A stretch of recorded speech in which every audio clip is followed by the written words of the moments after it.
It was Günter Grass, Nobel Prize winner of Germany, who recently said that Israel was a greater threat to world peace than Iran. Why is this so? I grew up as a Jew, and I will tell you why.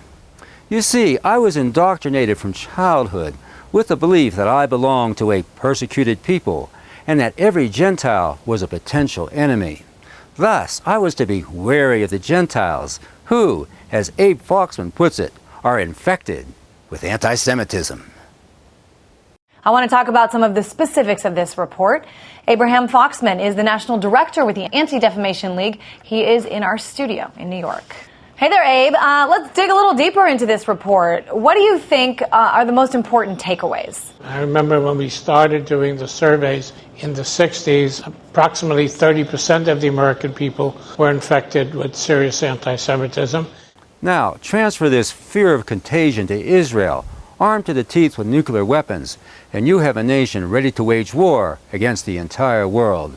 You see, Israel maintains a state of perpetual hostility with its neighbors and an expansionist policy of a greater Israel extending from Morocco to Afghanistan and beyond. Syria is next on Israel's hit list to split it into competing Islamic militias so that it poses no obstacle to Jewry's quest for global dominance. The victims will be Syrian Christians, of whom Israel and its puppet state, Godless America, have no scruples in seeing them murdered into extinction. And with Israel being recognized as a legitimate state with diplomatic residencies throughout the world, it pursues, through local Jewish lobbies, a political agenda that is destructive both to national stability and world peace. For on the one hand, you have the affirmation by the Western world, insisted upon by global Jewry, of a Jewish state, which means nothing less than an antichrist entity with diplomatic credentials. But, on the other hand, you have the surrender by the Western world, manipulated by world Jewry, of their sovereign right to shape their own national interests and identities.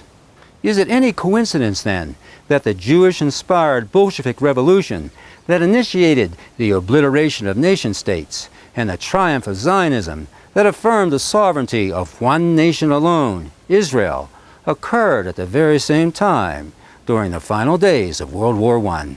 And ever since, an international ruling class has emerged with Jerusalem as its center, which the biblical book of the Revelation calls spiritual Egypt and Sodom and Gomorrah. The Lord rained fire down upon Sodom and Gomorrah, the Bible tells us. And now it appears the only way the beast of global Zionism can be destroyed is by a second fire.